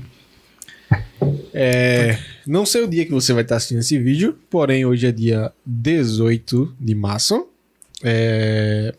à tarde. E aconteceu um caso recente, televisionado num reality, que foi o BBB. Eu acho que você viu alguma coisa sobre, que virou assunto do momento. A qual, em uma certa festa, todo mundo muito alcoolizado, acabou que houve um abuso. A qual 2 participantes foram expulsos do programa, um casamento foi acabado, tudinho. Mas não é sobre isso que eu vou querer tratar. Um cara que ele é muito influente na internet, tudinho, ele postou a seguinte frase. Eu vou tentar explicar que eu não lembro exatamente qual foi a frase. Como eles estavam alcoolizados, ele falou que o álcool, ele não faz você ter atitudes que você não queira? Que você não queira. O álcool, na verdade, ele revela quem você é. Você que é psicólogo. O álcool revela quem a gente é ou ele tira você de si? Ou ele tira você de si? Os dois. Porque assim, se a gente parar para analisar o processo evolutivo do nosso cérebro mesmo, falando neurocientificamente, a gente tem o nosso cérebro emocional e a gente tem aqui o neocórtex, que é essa parte aqui desse lobo frontal, que é vinculado à nossa capacidade de raciocínio, tomada de decisão e julgamento. E justamente, qual é a parte que o álcool afeta? Essa. Então, se você está alcoolizado, você vai ficar nesse ponto aqui. Então, o que é de mais primitivo no homem? No homem mesmo, não. No bicho homem. É a questão de violência, a questão do sexo, a questão da busca pelo prazer. Então, a gente pode entender que se o álcool afeta a gente, claro que o nosso julgamento da realidade, a nossa percepção das coisas, ela vai ser afetada. Então, aí tem um questionamento. Mas será que, já que ele se sentiu assim, ele pode ser julgado pelas ações dele? Será que pode? Já que ele bebeu? Enfim, se a gente for usar um outro exemplo, por exemplo, a questão de um atropelamento. Só para a gente fazer um adendo aqui. O que é que configura que uma pessoa, tipo, atropelou a outra, ela embriagada, o que é que isso vai configurar? Tipo, vai configurar dolo, ou seja, a intenção em matar. Por quê? A pessoa sabia que isso ia acontecer e mesmo assim bebeu. Aí ela é punida juridicamente. E nesse ponto? Oxente, peraí. Então essa pessoa sabia que isso poderia acontecer, porque todo mundo sabe que o álcool vai afetar a nossa mente, vai afetar nosso comportamento, afeta tudo. Mesmo assim eu vou pagar o pato para ver o que é que eu vou fazer quando não tiver em mim, sabe? Tem algumas coisas assim. Claro, já deve ter passado pela cabeça dele. Opa, a menina ali é bonitinha, vou chegar nela. Enfim, mas... Então, tipo, não acontece do nada. Tipo, eu bebi, eu vou ter uma atitude que eu nem imaginei antes. Olha, pode ser ou não. Por quê? Quando o homem ele é muito do estímulo visual. Por exemplo, ele estava lá, chegou a esse estado alcoolizado e ele estava lá perto dessa menina. Então, o direcionamento foi para ela. Tanto que eu li esse caso, eu li uma matéria que ele estava no mall love com a outra menina antes. Então, se a gente pensa assim, então ele só mostra as intenções, então ele teria atacado a outra menina que ele estava investindo, que ele estava de amorzinho, sabe? Então, é muito do estímulo. Na hora ele estava ali, aconteceu aquilo, e, poxa, tá, perdi minha consciência aqui, perdi minha consciência não, porque, enfim, mas acontece, afeta a gente muito, mas todo mundo sabe que afeta. Aí você vai pagar o preço? Vai arriscar? É o que eu ia perguntar agora, porque um casamento terminou por causa disso. Então, ele pode dizer, não, eu fiz eu nem lembro o que foi que aconteceu. Pode não lembrar, eu tava bêbado, então não pode me culpar por causa disso. Mas é aquilo que o Yuri falou, ele pagou pra ver, ele sabe a consequência do álcool, ele sabe que no álcool ele pode perder a ideia, então ele pagou pra ver aquilo ali, né? Então ele tomou consciente. Quando ele começou o primeiro gole, ele tomou consciente. E por aí ele vai. Por mais que diga, ele aflorou algo dentro de mim, ou ele me tirou de si. Mas quando ele tomou o primeiro gole, ele tinha ciência. Então, sendo uma coisa ou sendo outra, as pessoas, alguns querem culpar o álcool, né? Essa é a ideia. Alguns querem culpar o álcool e outros querem culpar ele. Eu fico na ideia do seguinte, ele poderia não ter bebido. Se ele não tivesse bebido, pode ser que isso não teria acontecido. Bebido bem pouquinho, alguma coisa. Moderação, né? Porque hoje em dia a gente vê muito marido que trai a esposa e coloca a culpa no álcool como se a culpa não fosse dele. O álcool foi andando sozinho até a garganta dele aqui e falou, você vai me tomar agora. E você vai trair. Tá? Mas não é, o álcool fez isso. Porque várias vezes a pessoa tenta colocar a traição, a culpa em qualquer outra coisa, menos nele. Pra que a mulher perdoe ele.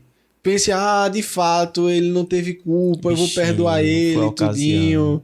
Aí isso acontece uma vez, 2, 3. Lembra que eu falei que toda ação que a gente tá ensinando a nós mesmos e o outro? Então, peraí, ele fala assim, bebi, traí, ela perdoou. Até esse ponto aqui, ela aguenta. O que é que eu posso fazer de pior? Às vezes é um movimento inconsciente. Talvez com 2 mulheres ao mesmo tempo. Talvez com travesti. Até que ponto ela aguenta? Tá entendendo? É complicado. É uma escalada. Enfim. A gente vai ensinando as outras pessoas através do que a gente se posiciona. Porque a gente fala, tudo isso vocês estão aprendendo aqui comigo. Eu aprendo com vocês. Toda relação ela vai ter um impacto na nossa vida. A gente vai aprender. Então... Por exemplo, se eu falar alguma coisa aqui diretamente, é uma brincadeira, e ele disser assim, não, Yuri, eu não gostei disso aqui, não. Ele me ensinou que até esse ponto aqui eu posso passar. E é o que acontece em alguns relacionamentos. A mulher, por exemplo, lá no início, ela vê alguns problemas.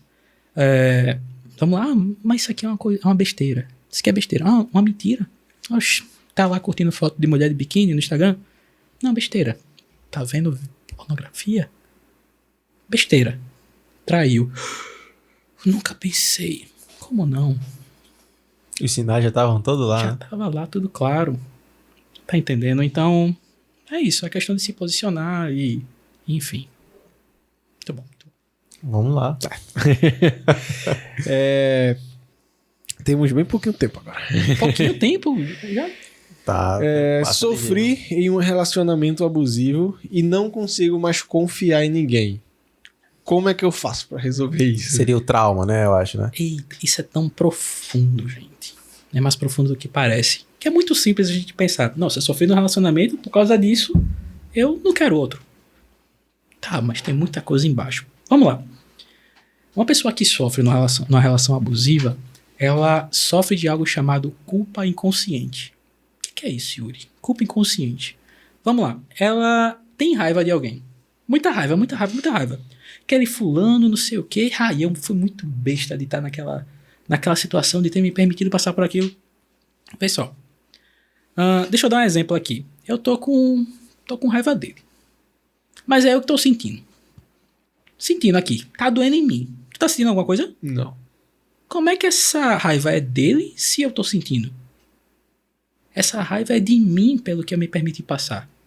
E fica muito mais claro isso quando você pensa na sua cabeça, nossa, como eu fui idiota naquela época. Como eu fui burra. Como não sei o quê. Ela, no momento presente, que entende tudo o que aconteceu, ela olha pra trás, olha pra aquela pessoa que estava naquela relação abusiva, que ela não tinha pra onde correr, ela não tinha consciência do que fazer pra se livrar daquilo, ela olha pra ela e diz, burra, idiota. Não era pra tu fazer assim. E ela não pensa que naquela situação ela fez o melhor que ela podia, porque ela não tinha consciência das consequências, ela não tinha consciência de tudo. Aí hoje que você tem consciência, você olha pra si, se julga, é mais um a se condenar, é mais um a se maltratar. Então, nesse processo aí de culpa inconsciente, no qual ela tá se culpando, e uma pessoa culpada é uma pessoa que ela não merece nada. É uma pessoa que merece o quê? Ser condenada. É você se condenando na sua mente o tempo todinho. O tempo todinho. Então, como é que a gente resolve isso na terapia?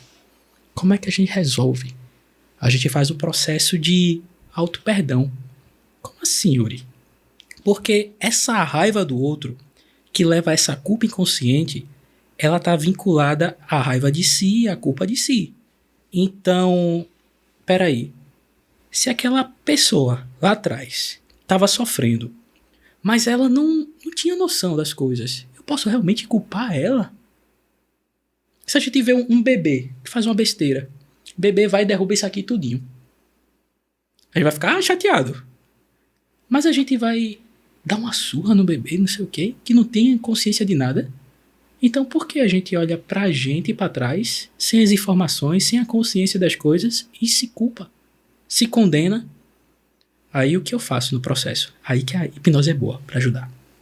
A gente olha pra essa situação, a gente cria um ambiente seguro na cabeça da pessoa, e a gente volta a esse passado, que essa pessoa estava sofrendo isso, e a mulher de hoje, ela pede perdão para a pessoa do passado. Por quê? Por tá julgando, por tá condenando, por tá com raiva. Aí a gente faz essa reconciliação, a gente fecha aqui, porque eu faço a pessoa perceber que ela precisa pedir perdão e perdoar. Então, essa união aqui, isso aqui se fecha. Essa relação de tipo, dessa culpa inconsciente, dessa raiva de si, morre aqui, porque vocês fazem as pazes. Aí isso, psiquicamente, afeta tudo nela. Por quê? Quando você não tem mais essa culpa inconsciente, você percebe que a sua autoestima aflora, sua crença de capacidade, de merecimento, sua vontade de visão de fazer as coisas, de tipo, poxa, eu posso realizar isso aqui. Quando você se sentia culpada, você não sente, peraí, eu não mereço isso aqui não. Uma pessoa com culpa não acha que merece as coisas. Então, a relação dela consigo própria, ela se fortalece a partir daí. Primeiro a gente fecha esse cerco, esse ciclo, na verdade, onde ela não se olha mais. Porque, vamos lá, nessa situação, da forma que tá, ela é mais um opressor em relação a ela mesma, já que ela condena. Mas se isso sai, ela tá livre para, opa, peraí, posso me reconstruir, posso reestruturar meu emocional, posso ser feliz de novo. Coisa boa. Que bom. Então dá pra se recuperar, tá, pessoal? Tá sim, gente. Tem jeito, Dá pra tem se jeito. recuperar. Yuri, a gente vai passar agora para nossas 2 perguntas chaves que a gente tem. Certo. Perguntas chaves são perguntas que vão englobar tudo como uma forma de resumo ou como uma pergunta importante mesmo. A primeira pergunta, eu vou até inverter a ordem aqui. Passar por um relacionamento tóxico pode gerar na gente problemas, doenças psicológicas? Sem dúvida, sem dúvida. A primeira coisa que acontece é... Vamos lá, se há alguma incongruência dentro da gente, a primeira coisa que aparece é a ansiedade. Ansiedade, estresse, você se percebe mais reativo em relação às coisas, você fica sem paciência, porque tá aquilo incomodando. E uma relação tóxica, ela vai alterando tanto a nossa mente, o nosso psiquismo e até a nossa personalidade. Por exemplo, você já deve ter conhecido alguém que era uma pessoa muito mais extrovertida, muito mais não sei o quê, enfim, que ela se colocava nas situações, tipo, gostava de sair, aí depois que passa, é uma pessoa completamente diferente. Parece que passou algo pela vida dela, destruiu tudo. E realmente isso aconteceu. Mas, vamos lá, desenvolver um transtorno de estresse pós-traumático em relação a isso tudo, desenvolve. Ansiedade, estresse, depressão, desenvolve. Desenvolve porque o efeito ele é acumulativo. Vamos lá, a gente passa por um relacionamento ruim, isso vai ficando mal, então a gente não vai se cuidando, não se cuida, se negligencia. E algo que a gente não cuida, a gente não valoriza. E se a gente não valoriza algo, isso não importa. Se eu não me valorizo, eu não me importo pra mim. Que a gente tem visto muito hoje em dia pessoas com ansiedade, com depressão, coisa que antigamente a gente não classificava como ansiedade, a gente classificava como frescura. Hoje em dia a gente sabe que é ansiedade. E a gente vai vendo muitos e muitos mais jovens, adolescentes com ansiedade, com depressão, coisa que a gente não via tanto antigamente. Hoje em dia, como está sendo se falado mais pessoas têm se aberto para isso, mais pessoas têm comentado sobre isso, então tem procurado mais ajuda. Coisa que antigamente não se procurava porque não tinha tanta popularidade assim. E também os tempos são outros. Sim, poxa, se a gente... todos nós aqui somos crianças dos anos 90. A gente viu isso aqui, ó. Vocês não estão vendo, mas tá cheio de coisa aqui bem legal aqui, bem nostálgico pra mim. Eu sou de 96 e, tipo, a gente viu, como o pessoal diz, né? Quando eu cheguei, isso aqui tudo era mato em relação à internet. A gente viu o desenvolvimento, viu a tecnologia e consegue entender como hoje as coisas estão diferentes. As coisas estão mais rápidas, a informação é aqui, ó, rapidinho. A gente tinha... Poxa, a gente, para fazer os trabalhos, a gente pegava o livro, recortava, fazia, botava na cartolina. Vocês lembram disso? Lembro, nessa parte? Fizeram, a gente fazia de novo. Aí, hoje em dia, uma criança pessoal dá um telefone desse para uma criança de 1 ano, ela tá lá. Informação rápida. Dopamina no cérebro, que é a substância do prazer imediato. Enfim, e claro que isso vai afetar, claro que isso vai tornar as pessoas mais ansiosas, porque quanto mais você quer, mais você tá fazendo, mais você quer. Você precisa daquilo, é como uma droga, literalmente uma droga. Então, os tempos são outros, a informação tá muito mais rápido. Para várias coisas você tem que tem um empenho muito menor hoje em dia. Por exemplo, na minha formação de psicologia, eu sei que teve pessoas que não tiveram trabalho para fazer um TCC. Botaram onde? Botaram lá no chat GPT. O chat GPT fez. Hoje o chat faz. Fez o TCC todinho. Antes não, a gente parava, escrevia, depois montava, buscava referência, não sei o quê. Sabe, tá tudo muito dinâmico, muito mais rápido. E essa velocidade, ela vai afetar muito a nossa questão da ansiedade, porque a gente precisa digerir as coisas.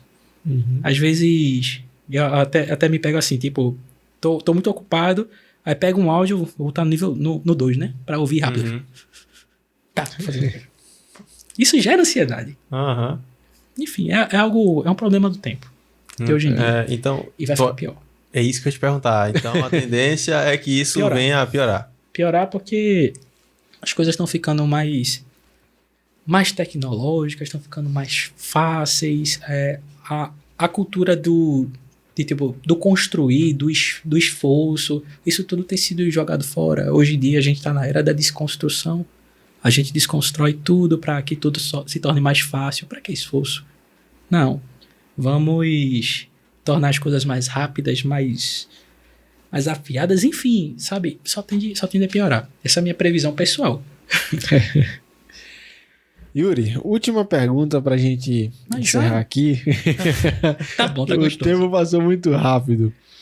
Yuri, antigamente não é que não existia relacionamento tóxico. Se existia muito também, como você deu exemplo.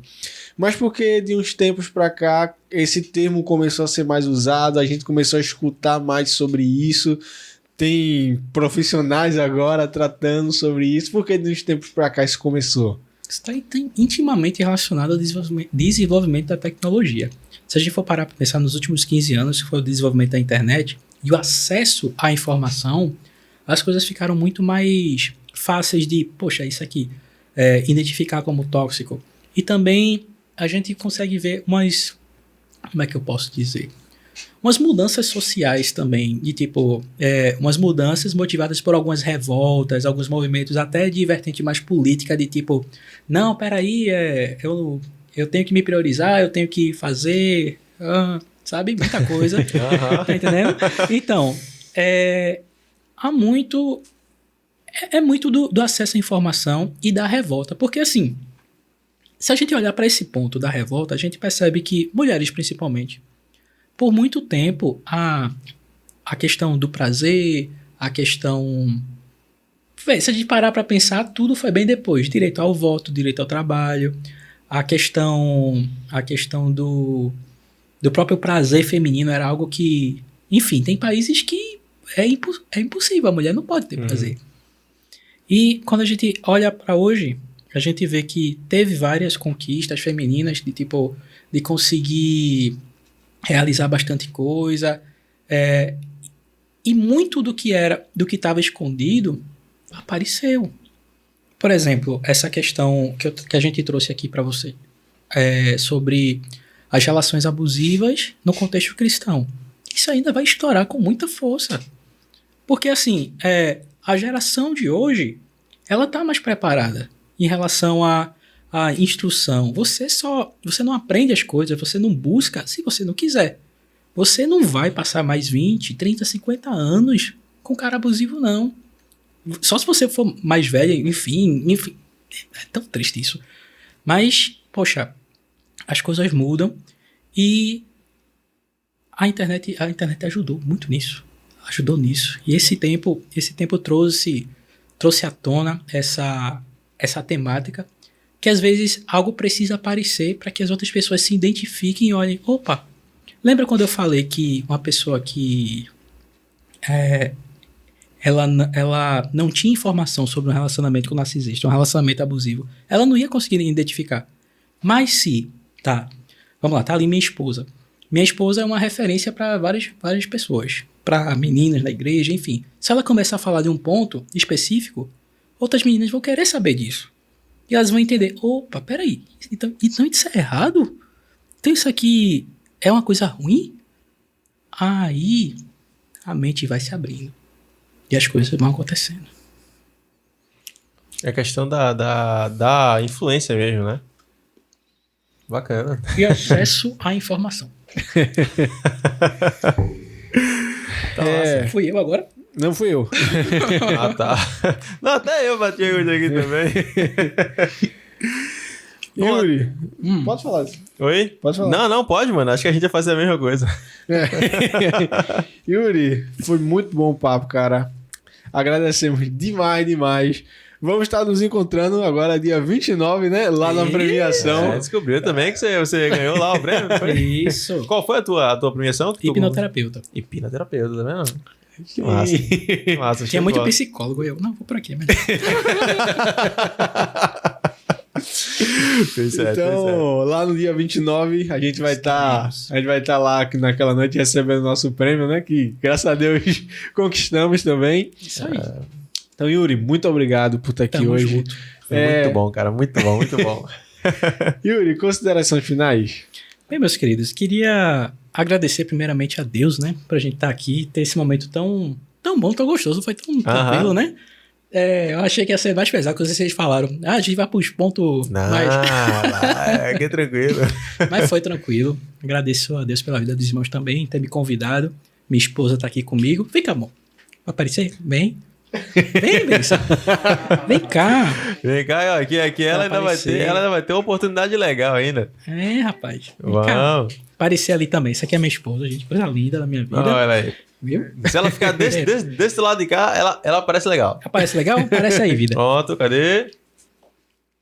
Pronto. Olha aí, Apareceu. agora. Pronto. Agradeço a ela, né, por estar me acompanhando aqui também. E se você passa por algum tipo de relação abusiva ou com um narcisista, entenda uma coisa. Tem jeito. Às vezes tudo vai dizer pra você o seguinte, olha, não tem jeito, é melhor ficar mais quietinha na minha. Mas não, pô. Tem jeito. Busca a orientação certa. Se você é cristã, busca a Deus também. Fala com um psicólogo, algum advogado também dessa área. Se você quiser alguma orientação em relação a isso, pode falar comigo também lá no Instagram. Não precisa ser uma consulta mesmo, não. Tem coisa que a gente pode resolver rapidinho com alguma coisa. E é isso. Olha, tem jeito. Tem jeito e você precisa ser a prioridade da sua vida.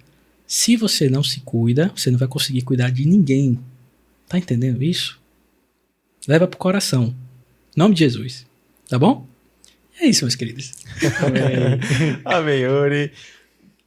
Em nome do Senhor Jesus, a gente vai se ver. Eu sempre deixo aqui, eu sempre termino dizendo que a gente sempre pode marcar um papo novo para poder falar ainda mais coisas sobre isso, tá bom? Tá certo. Cara, pra mim foi um prazer imenso estar também. aqui. Foi legal, valeu, Diego. Obrigadão, Matheus. Deus abençoe aí, Valeu, meu irmão. Hoje Matheus. foi tranquilão aí. Obrigado por servir a gente, servir a mesa. É sempre muito bom.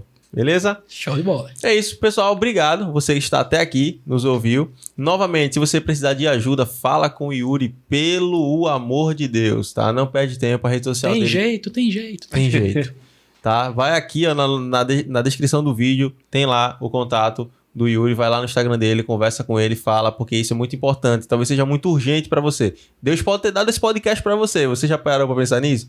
Talvez lá quando o Yuri falou com a gente e a gente pensou, talvez na verdade Deus estivesse pensando em você, não na gente, tá bom? Então, por favor, se cuida, tá? Se cuida. Tem jeito. Tem jeito. Tem jeito. Glória a Deus. Amém? Deus abençoe em nome do Senhor Jesus. Amém. Até a próxima. Até a próxima.